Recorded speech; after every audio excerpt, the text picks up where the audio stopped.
안녕하세요. 무의식 마음치유 전문가 에밀리입니다. 여러분, 공황장애로 고통받고 있는 사람들이 한 해 약 20만 명이라고 합니다. 지하철에서 갑자기 쓰러져 응급실로 실려가는 경우도 있고, 또 어떤 분은 마트 한가운데에서 쓰러지기도 하고, 나아진 것 같다가도 어느 순간 또 훅 하고 올라오는 이 공황 발작, 겪어보지 않은 이상 절대 모를 공포와 고통이죠. 그런데요, 이 병의 원인을 단순히 스트레스나 피로 탓으로 돌릴 순 없어요. 공황장애는 그 뿌리가 더 깊은 곳, 우리의 무의식 속에 자리 잡고 있기 때문입니다. 오늘 저는 공황장애에 걸리는 진짜 이유, 그리고 그 고통에서 벗어날 방법에 대해 이야기하려고 해요. 혹시 이 이야기가 여러분이나 또는 사랑하는 사람의 삶을 바꾸는 계기가 되면 좋겠습니다. 오늘 영상이 기대되신다면 구독과 좋아요 지금 바로 눌러주세요. 공황장애, 왜 이렇게 힘들까? 공황장애를 겪는 분들이 종종 이렇게 말씀하세요. 숨조차 하실 수 없을 정도로 모든 걸 진짜 포기하고 싶었어요. 순간 누군가 내 목을 조르는 것 같은 끔찍한 숨막힘이 찾아와요. 이 병은 단순히 신체적 증상을 넘어서 삶 그 자체를 막 이렇게 뒤흔들죠. 삶의 질이 진짜 바닥까지 떨어지게 되는 병이에요. 대중교통을 무서워하게 되고, 사람 많은 장소를 피하게 되고, 결국에는 직장과 일상에서도 위축됩니다. 병원에도 가보고 약도 먹어보고 도대체 왜 증상이 나아지지 않는 걸까요? 여기에는 공황장애의 무의식적 원인 3가지가 아주 깊이 자리 잡고 있어요. 그 첫 번째는 해결되지 않은 두려움입니다. 여러분, 어린 시절의 상처가 지금도 내 삶에 영향을 미치고 있다는 생각 해보신 적 있으세요? 공황장애 진단을 받고 원인을 발견한 한 사례를 나누어 드릴게요. 30대 여자입니다. 이 여성은 어린 나이에 감당하기 힘든 경험을 겪었어요. 아빠는 거의 매일 술에 취해 있었고, 그럴 때마다 장난감 종으로 아이의 머리를 툭 치면서 아빠가 비웃었대요. 그래서 아기가 울음을 터뜨리면 아빠는 7세 여자에게 이렇게 말했다고 합니다. 왜 그렇게 겁이 많아? 네가 이런 것도 못 참으니 약한 거야. 이 말이 아이에게 남긴 건 아빠의 따뜻한 걱정이 아니라 깊은 두려움과 상처였어요. 그리고 초등학생이 되었을 때 어느 날 이제 아빠와 저녁을 먹고 있었는데, 아빠가 이제 아이한테 가서 물 좀 떠와 이렇게 했는데 가져오기 싫었던 거예요. 그래서 순간 가져올까 말까 막 고민을 하고 있는데, 그 순간 아빠가 그 국을 떠먹던 그 밥풀이 묻어있던 그 숟가락으로 아이의 머리를 탁 때리면서 소리를 막 질렀대요. 왜 이렇게 힘들어 굶다, 빨리 내 물 떠라고 해야지, 지금 가서 안 떠고 뭐 하는 거야, 이렇게 소리를 질렀다고 하는 거예요. 근데 또 성장하면서 이런 여러 가지 부정적인 경험들이 많았겠죠. 그래서 이런 것들이 쌓이면서 스스로 이렇게 생각하기 시작했다는 거예요. 나는 진짜 못난 존재야. 나는 늘 너무 무시를 당하는 게 당연해. 내 존재는 가치가 없어. 나는 존중받지 못하는 사람이야.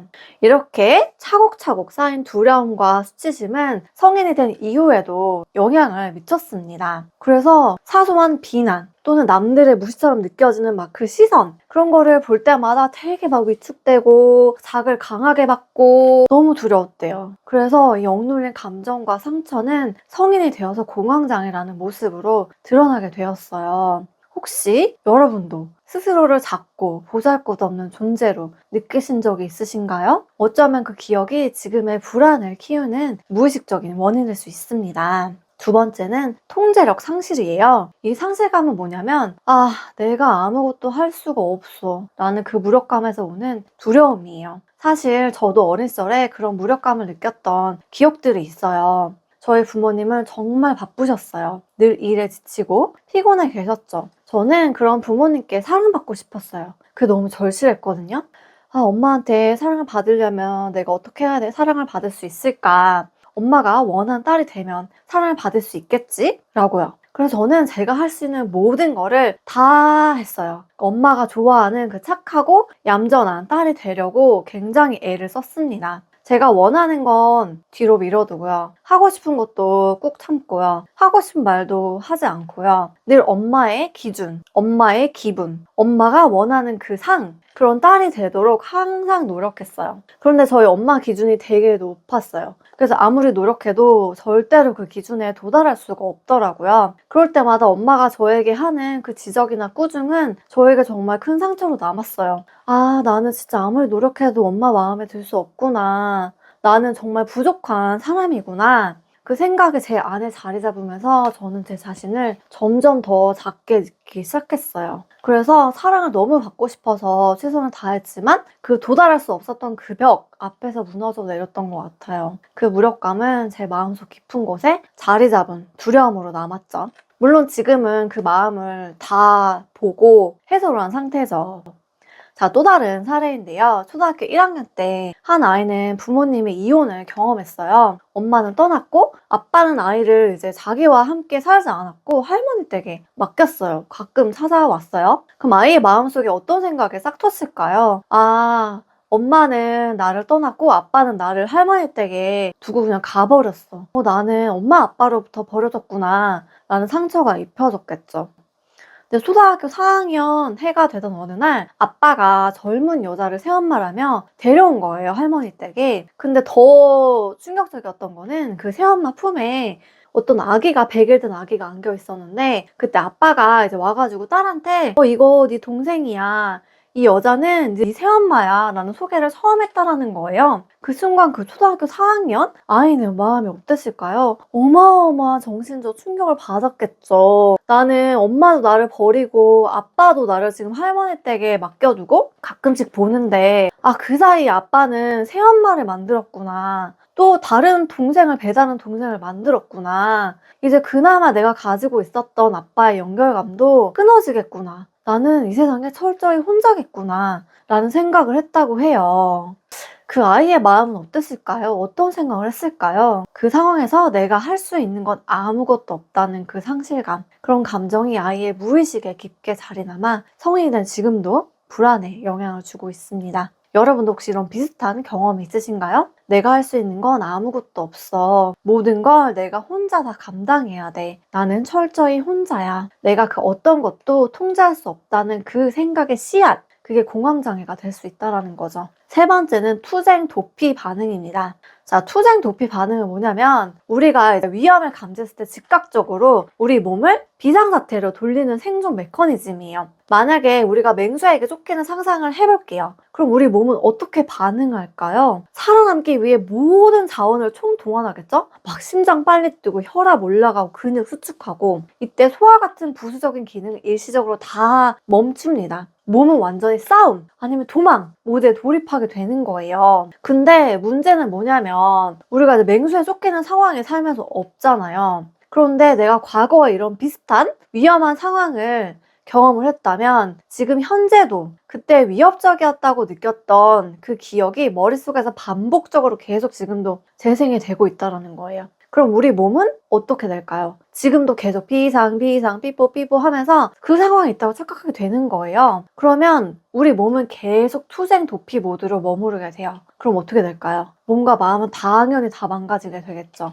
그게 공황장애의 원인이 된다는 거예요. 이 악순환을 끊어내기 위해선 단순히 생각으로 끝났어. 나 지금 비상모드 아니야. 라고 하는 걸 넘어서 내 몸, 내 무의식 깊은 곳에까지 그 메시지를 전달해야 돼요. 나는 지금 안전해 라는 신호를 내 몸과 마음이 받아들일 수 있어야 된다는 거죠. 그럼 이 세 가지 원인 어떻게 해결할 수 있을까? 여러분, 공황장애를 다룰 때 우리가 가장 많이 접하게 되는 치료법이 하나는 약물치료, 또 하나는 인지행동치료, CBT예요. 아마 다 아실 거예요. 그런데 이런 치료법을 경험하고 나서도 왜 나아지지 않지? 왜 또 반복되지? 라는 질문을 하셨다면 그 질문에 제가 답을 드릴게요. 그리고 해결책도 알려드릴게요. 자, 첫 번째 약물치료. 증상은 줄지만 뿌리는 남는다. 약물치료는 공황장애 신체적 증상을 줄이는데 효과적이에요. 예를 들어서 심장이 막 빨리 뛰고 막 숨이 가빠지는 순간 약을 딱 먹으면 그 반응을 빠르게 억제해주죠. 이건 중요하고 필요한 부분입니다. 그런데 문제는요. 약물은 단지 증상을 억제할 뿐 그 증상을 일으키는 그 뿌리를 다루지 못한다는 점이에요. 내 안에서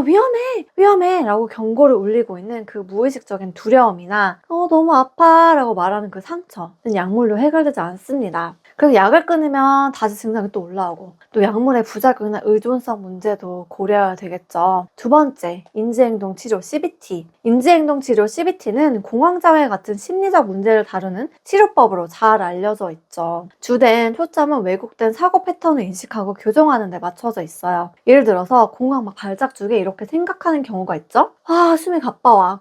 나 이러다 죽는 거 아니야? 나 죽을 것 같아.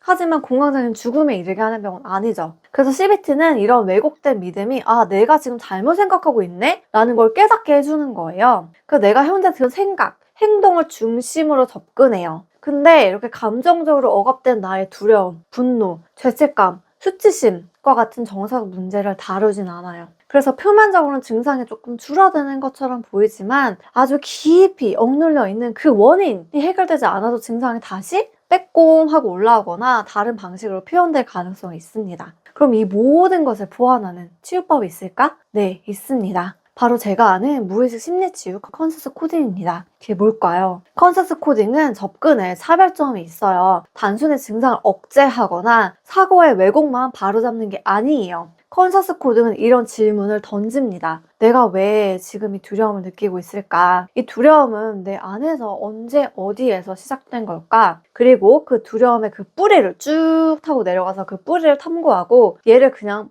해소할 수 있도록 돕는 거예요. 예를 들어볼게요. 어떤 분은 늘 사람들은 나를 무시할 거야. 나 너무 부족한 사람이야 라는 생각을 하며 살아왔어요. 그런데 컨서스 코드는 그 생각의 시작점을 찾아가는 거예요. 내가 언제부터 내가 이런 생각을 하게 되었지? 나는 어떤 사건 때문에 그런 신념을 갖게 된 거지? 과거로 돌아가 보면 어린 시절 부모님께 혼날 때마다 무조건 본인이 틀렸다고 무시당했던 순간이 있었어. 그때부터 나는 내 의견이 잘못되었다고 배웠구나. 그때부터 내가 부족하다는 믿음이 생겼구나 라는 걸 찾게 해주는 거죠. 그러면은 이 깨달음이 나의 억눌렸던 감정을 해소하고 그 왜곡된 생각을 자연스럽게 바꿔주는 시작점이 되는 거예요. 그리고 컨센서스 코딩은 REN이라는 기법을 사용하는데요. REN이 뭐냐면 REN의 R은 리얼리티고요. E는 expectation, N은 neutrality의 줄임말이에요. 리얼리티는 현실이죠. 그냥 지금 이 순간을 있는 그대로 바라보는 거예요. 단순히 외부에서 이런 보이는 상황뿐이 아니라 내면의 감정, 생각, 신체 반응, 무의식적인 믿음까지 다 포함이 됩니다. 예를 들어볼게요. 내가 중요한 발표를 앞두고 너무 긴장이 되는 순간을 떠올려 볼게요. 그럴 때 나는 어떤 상태일까요? 과거에 내가 실수했던 순간이 떠오르면서 내가 이번에 또 실수하면 사람들이 날 무능하다고 생각할 거야. 내가 이 발표를 망치면 난 망해. 진짜 큰일 나. 나는 어떤 상황이 있어도 이 발표를 성공적으로 맞춰야 돼. 너무 떨려. 너무 긴장돼. 이때 어떻게 나를 바라볼 수 있을까요? 관찰자로서. 내가 지금 많이 긴장하고 있구나. 식은땀이 흐르고 있고 내가 이 발표를 망칠까 봐 너무 두려워하고 있구나. 과거의 기억이 나를 이렇게 두렵게 만드는구나. 판단을 멈추고 있는 그대로를 관찰하는 거. 이게 현실을 인정하는 올바른 방법이에요. 그럼 이게 왜 중요할까요? 감정과 생각에 지나치게 부풀려지거나 왜곡되는 걸 막아주기 때문입니다. 두 번째, expectation, 예상. 나 스스로가 무의식적으로 어떤 기대나 예상을 하고 있는지 살펴보는 거예요. 우리의 감정과 행동은 이 예상들에 크게 좌우가 되거든요. 특히 공황장애를 겪는 분들은 무의식적으로 비현실적이거나 과도한 기대를 품고 있는 경우가 많아요. 기준을 이만큼 높이는 거죠. 나는 항상 다른 사람들에게 완벽하게 보여야 돼. 사람들이 날 인정하지 않으면 나는 가치 없는 사람이 될 거야. 나는 실수하면 안 돼. 이 일이 꼭 반드시 내 방식대로 진행되어야 돼. 이런 예상은 종종 너무 높은 기준을 세워서 현실적으로 내가 필요하지 않은 두려움을 더 발생시켜요. 예상 단계에서는 이 무의식적인 내가 나에게 설정한 그 기대를 바라보고 깨닫게 돕습니다. 나를 두렵게 만드는 그 원인을 파악하는 거죠. 나를 위축시키고 나를 작아지게 만들고 나를 두려움에 떨게 만드는 그 원인, 나의 무의식적인 기대를 찾아내는 거예요. 자, 세 번째는 neutrality, 중립성입니다. 이 현실과 예상 사이에는 간극이 있어요. 나의 현실은 지금 이건데 나의 예상은 이만큼이거든요. 그래서 이 간격을 중립으로 맞춰주는 거예요. 중립성이라는 거는 예상과 현실에 맞지 않아도 나 스스로를 과도하게 비난하거나 비판하거나 좌절하지 않는 상태를 말해요. 이 현실, 이 기대, 이 사이의 간극을 좁혀주는 거. 수용이 중요한 이유는 그 간극이 우리의 감정적 고통과 스트레스의 근원이기 때문이에요. 우리가 마음속으로 설정한 그 기준이나 기대가 충족되지 않을 때 좌절, 실망, 분노, 자기 비난과 같은 감정이 폭발해요. 그래서 이 뉴트럴리티 중립 단계에서 나는 항상 완벽해야 해 라는 예상이 현실과 다를 때 우리는 이렇게 중립을 맞춰주는 거예요. 아, 사람들이 나를 인정하지 않아도 나는 충분히 괜찮은 사람이구나. 완벽하지 않아도 나는 괜찮구나. 나도 실수할 수 있는 인간이구나. 감정적인 저항이나 비판 대신 그 평온함과 자유를 느껴주는 상태인 거죠. 자, REM 기법의 핵심 정리 빠르게. 자, 컨셔스 코드의 이 세 가지 단계는 우리의 감정과 생각을 새로운 시각으로 바라보게 합니다. 현실을 인정하고 내면의 기대와 예상을 드러내며 현실과 예상 간극의 수용과 중립성을 배우는 것. 결국 이 과정은 공허함과 불안이 우리를 지배하지 않도록 돕는 가장 강력한 도구가 될 수 있습니다. 그리고 또 반드시 공황에만 적용되는 게 아니라 다른 문제도 충분히 적용이 가능합니다. 여러분, 오늘은 공황장애 원인과 치료법의 한계, 그리고 컨셔스 코딩이 어떻게 근본적인 치유를 돕는지에 대해 이야기를 나눠봤어요. 공황장애는 단순한 증상이 아니라 우리의 무의식 깊은 곳에 자리한 그 상처와 두려움에서 비롯된다는 걸 꼭 기억해 주세요. 컨셔스 코딩은 여러분의 내면에 숨겨진 이야기와 마주할 용기를 드리고 그 과정을 통해 더 이상 공황이 여러분의 삶을 지배하지 않도록 돕습니다. 중요한 건 여러분의 내면에는 이미 치유할 수 있는 힘이 있다라는 거예요. 컨셔스 코딩 세션을 통해 더 깊은 내면의 치유를 경험해보고 싶다면 지금 영상 아래 고정 댓글 링크를 클릭하시면 상담과 세션 예약이 가능합니다. 오늘 영상이 도움이 되셨다면 구독과 좋아요 지금 바로 해주시고요. 그럼 다음에 더 유익하고 따뜻한 이야기로 찾아뵙겠습니다. 안녕!